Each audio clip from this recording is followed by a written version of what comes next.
Ujambo na karibu ndani ya JCTV, chombo chako cha habari cha mtandaoni kutoka mjini Johannesburg nchini Afrika Kusini. Hapa tunakuletea taarifa sahihi za haraka na zenye uhakika kutoka Jamhuri ya Kidemokrasia ya Kongo na zile ambazo zinamgusa mkongomani aliye nje ya Jamhuri ya Kidemokrasia ya Kongo.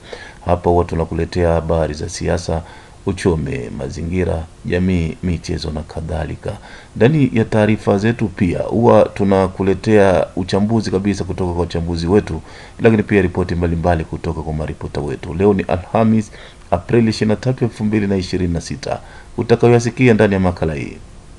Jeshi la Jamhuri ya Kidemokrasia ya Kongo FARDC la wanamaji limekaa kwa muda bila kiongozi mkuu baada ya kiongozi namba 1 kuitwa mjini Kinshasa, ambapo hadi sasa hajaweza kurejea.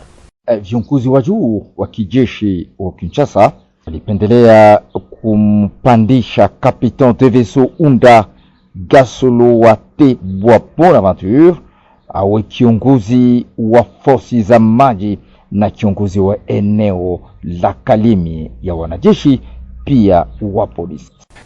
Huyo ni msemaji wa FARDC Captain John Monta jimboni Tanganyika. Utamsikia kwa ndani baadaye akijibu maswali ya Zuberi Ali. Asasi za kiraia mashariki mwa Jamhuri ya Kidemokrasia ya Kongo zinataka kujumuishwa katika mazungumzo yanayoendelea kati ya serikali na waasi wa M23 ili kufanikisha amani ya kudumu. Kwa sababu unajua kama ni sisi ambao tunaishi hiyo maafa yote. Sasa wakati government wanaenda kusimulia bila wanamemba wa shirika la raia, sisi tunaangalia ya kwamba mateso yetu haitasemeka sawa sawa. Huyo ni John Banyene, mwenyekiti wa mashirika ya kiraia kutoka Kivu Kaskazini. Mengi kutoka kwake baadaye. Na wabunge wa mkoa wa Kivu Kusini wamevunja ukimya wao na kutoa hoja kutokuwa na imani na gavana wa jimbo hilo Bwana Jean-Jacques Purusi. Ramadhani Kahambu atangazia baadaye kwa kina taarifa hii. Na sasa tuangazie kwa kina taarifa zetu. Wabunge wa mkoa wa Kivu Kusini wamevunja ukimya wao na kutoa hoja kutokuwa na imani na gavana wa jimbo hilo Bwana Jean-Jacques Purusi. Ramadhani Kahambu na ripoti kamili. Takriban wabunge 10 wa jimbo la Kivu Kusini hasa kutoka UDPS na ANC waliwasilisha hoja ya kutokuwa na imani na gavana Jean-Jacques Purusi, mkuu wa jimbo la Kivu Kusini. Hoja hiyo iliwasilishwa Uvira, mji mkuu wa muda wa Kivu Kusini, kwa zaidi ya mwaka mmoja kufuatia kukaliwa kwa mji wa Bukavu na waasi wa AFC M23. Wabunge wanaohama wanamkosoa gavana Purusi kwa usimamizi usio wa wazi wa bajeti ya jimbo. Tunakemea namna jimbo letu linavyosimamiwa na hatuwezi kuendelea hivi. Tumekaa Uvira kwa mwaka mmoja na miezi 4. Hadi sasa hakuna vyoo vilivyojengwa, bajeti ya jimbo inayosimamiwa kwa njia isiyoeleweka, wanasema wabunge. Hoja hiyo iliwasilishwa katika ofisi ya bunge la jimbo katika muktadha mwingine wa mvutano kati ya gavana Jean-Jacques Purusi na naibu wake Jean-Jacques Elakano baada ya msimamo wa Bahati Lukwebo kuhusu marekebisho ya katiba. Makamu wa gavana akiwa mwanachama wa AFDC ya Bwana Lukwebo. Hoja hii inakuja wakati jimbo linapitia wakati mgumu, huku mji wa Bukavu, maeneo ya Kalehe, Ijwi, Kabare na sehemu ya Walungu yako chini ya udhibiti wa waasi wa AFC M23. Aidha, maeneo ya Uvira na Fizi hayajaepushwa na mapigano ya silaha ya mara kwa mara kati ya wanajeshi wa Jamhuri ya Kidemokrasia ya Kongo na waasi wa AFC M23 na washirika wao. Mnamo Disemba 2025, AFC M23 iliteka mji wa pwani wa Uvira na kulazimisha serikali ya mkoa na huduma zote za serikali kukimbia. Wasi huo ulikuwa mwezi mmoja baadaye, lakini sehemu ya eneo la Uvira bado liko chini ya udhibiti wa AFC M23. Wakati wa mkutano na waandishi wa habari hivi majuzi huko Kinshasa, Jean-Jacques Purusi alionyesha kuwa uasi wa AFC M23 unakusanya karibu dola milioni 18 hadi 20 kwa mwezi kutoka kwa mapigano ya jimbo, na kwamba fedha hizo zinatumwa Rwanda ambayo inawasaidia kijeshi waasi hao. Ni ripoti yake Ramadhani Kahambwe. Kwingineko ni kwamba asasi za kiraia mashariki mwa Jamhuri ya Kidemokrasia ya Kongo zinataka kujumuishwa katika mazungumzo yanayoendelea kati ya serikali na waasi wa M23 ili kufanikisha amani ya kudumu. Awali nilifanya mahojiano na John Banyene. Yeye ni mwenyekiti wa mashirika ya kiraia Kivu Kaskazini. Nilimuuliza ni kwa nini wanataka kushirikishwa katika mazungumzo ya amani. John Banyene alianza kwa kufafanua zaidi. Kwa sababu unajua kama ni sisi ambao tunaishi hiyo maafa yote. Sasa wakati government wanaenda kusimulia bila wanamemba wa shirika la raia, sisi tunaangalia ya kwamba mateso yetu haitasemeka sawasawa, kwa sababu ni mnyonge ndiye anajua mwenyewe kupasha unyonge wake, kwa sababu unaangalia vita vya mashariki ya Kongo vinakuwa na miaka zaidi ya 13 sasa. Ni kusema sisi tunakuwa na mambo ambayo tunapasha kuambia, iwe government, iwe Rwanda, iwe hao asi wa M23. Sisi tuna mambo mengi ambayo tunafahamu yenye inapitika ambayo hawezi kutudanganya. Na unadhani mkipewa nafasi ya kushiriki katika mazungumzo hayo, ni ujumbe gani mahususi kabisa ambao nini mashirika ya kiraia mtapeleka huko katika mazungumzo hayo? Katika mazungumzo hayo, kwanza sisi kama vile shirika la raia kuna mambo mamoja ambayo hatuwezi tukakubali. Ni kusema kwanza waanze tena kusema iwe nafasi ambapo wanatafuta waweze tena kugawa uongozi. Hiyo sisi kama vile shirika la raia, hiyo sisi hatukubali. Ya pili ni kusema hawa watu ambao wanafanya vita kila mara wawezi kuepuka kwenda kwenye serikali. Hiyo nayo ni mambo ambayo sisi kama vile shirika la raia hatukubali tena kuangalia kesho wale ambao walikuwa wakituua tena ndio wale ndio warudi kama vile viongozi. Hiyo inakuwa ndani ya mambo mbalimbali yenye sisi kama vile shirika la raia hatuwezi tukakubali. Sasa ninyi mashirika ya kiraia mnadhani ni kitu gani au ni changamoto zipi ambazo kwa upande wenu mnaona kwamba zinakwamisha juhudi za amani kati ya wahasi wa M23 na serikali ya DRC? Hili inakwamisha hiyo makubaliano ni kwa sababu unaangalia waasi kwa leo wanadhibiti maeneo ambao mnakuwa madini mengi na unajua kwamba madini ni kimoja cha mambo ambacho kinaacha hatupate usalama. Sasa wakati wanadhibiti maeneo ambapo kunakuwa madini, hapo wanaendelea kupata pesa na vingine hawaangalie sasa mateso ya raia, wanabaki mwa hiyo business ya madini, na ni hiyo ambayo inaacha mazungumzo iendelee sawa sawa.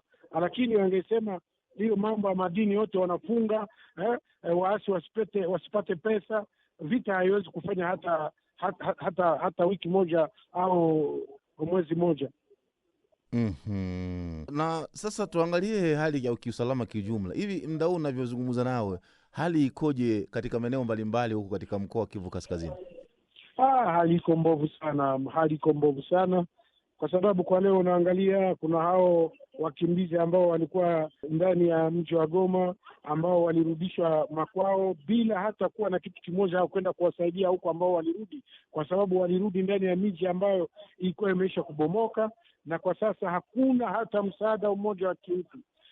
Ingalao na kwa leo ijapokuwa mikataba mbalimbali ambao wanasaini, lakini vita vinaendelea na raia wanaendelea kukimbia. Ni hiyo kabisa hali ambayo sisi kama vile shirika la raia tunapiga yowe tukiomba Umoja wa Mataifa kuweza kuambia hiyo maparti zote mbili kuweza kuheshimu kwanza sitisha mapigano na kuacha shirika za kiutu ziende kuhudumia kwanza ndugu zetu ambao wanateseka. Ni kusema na waweze kuheshimu hiyo resolution ya Umoja wa Mataifa 22773.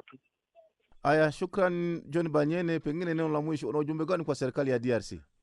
Ujumbe ambayo nakuwa nayo kwa serikali ya DRC ni kuwaambia kwamba usalama na kuchunga raia na mali yake ni jukumu lao. Ndio maana tunawaomba waweze kufanya yote iwezekanavyo ili umoja wa nchi uweze kurudi na raia wetu waweze kurudia ndani ya amani na usalama, kwani ni haki kwetu sisi kama vile raia. Ni John Banyene, mwenyekiti wa mashirika ya kiraia Kivu Kaskazini, ambaye nilizungumza naye hivi punde. Na jeshi la Jamhuri ya Kidemokrasia ya Kongo la wanamaji limekaa kwa muda mrefu bila kiongozi mkuu baada ya kiongozi namba 1 kuitwa mjini Kinshasa, ambapo hadi sasa hajaweza kurejea.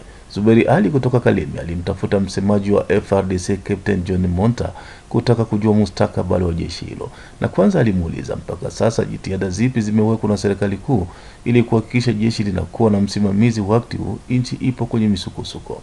John Monta: viongozi wa juu wa kijeshi wa Kinshasa walipendelea kumpandisha Capitaine de Vaisseau Unda Gasolo wa Te Bonaventure awe kiongozi wa forsi za maji na kiongozi wa eneo la Kalemi ya wanajeshi pia wa polisi. Siku ya kwanza tarehe 20 mwezi wa 4 tunao na mwaka 2026, huyu kiongozi aliyopata pendekezo ya kuwa juu ya forsi za maji na wanajeshi polisi eneo aliwaita wanajeshi wote na polisi, na kulikuwa nukta 5 alikuwa nazo.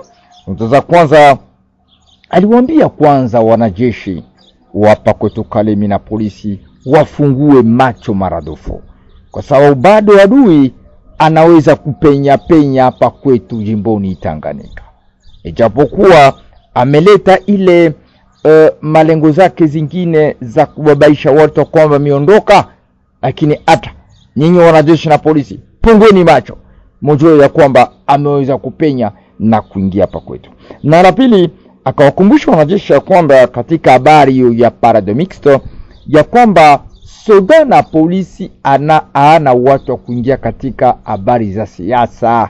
Kama wewe soda, ukiwa kanali, ukiwa jemadari, ukiwa captain, ukiwa sergeant, unapenda kufanya siasa, sawa, basi andika kibarua uende kufanya siasa, acha kanzu ya kijeshi na silaha.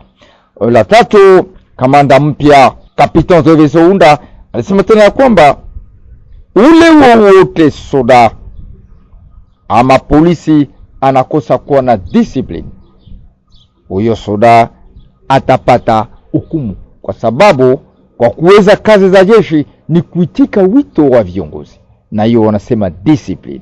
Aliendelea akasema ya kwamba vile vile sisi wanajeshi tunakutana hapa kwenye kamera na polisi na viongozi wote, tunastahili kuheshimu taasisi za serikali.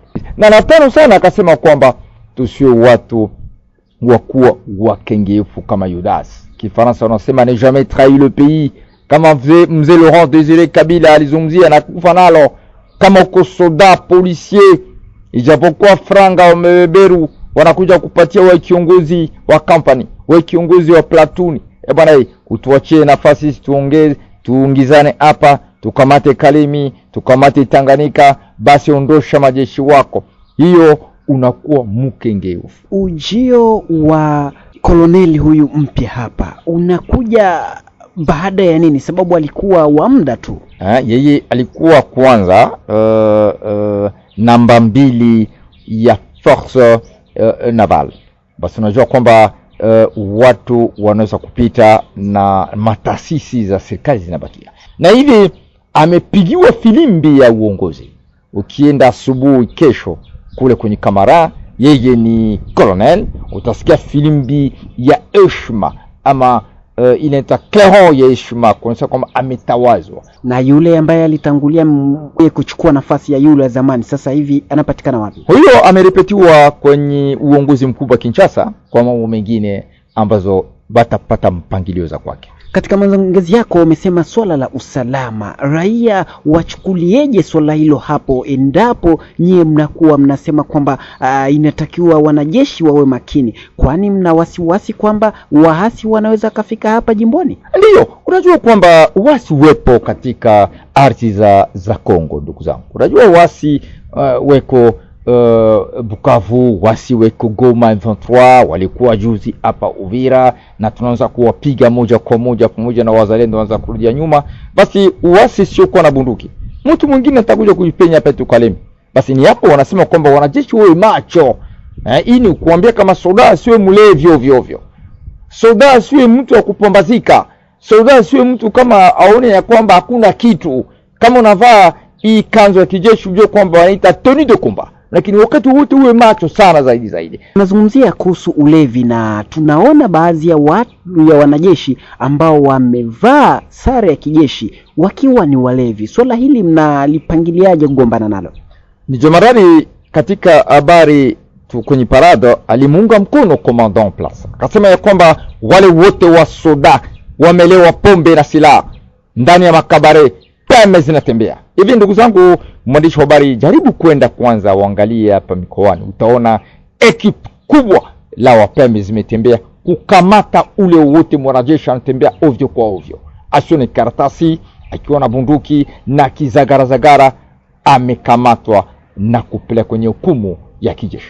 Captain John Monta, tunashukuru sana. Asante sana mwandishi wa habari. Na ni kwa mahojiano hayo ya John Monta na mwandishi wetu Zuberi Ali ndo mimi natamatisha kabisa makala hii.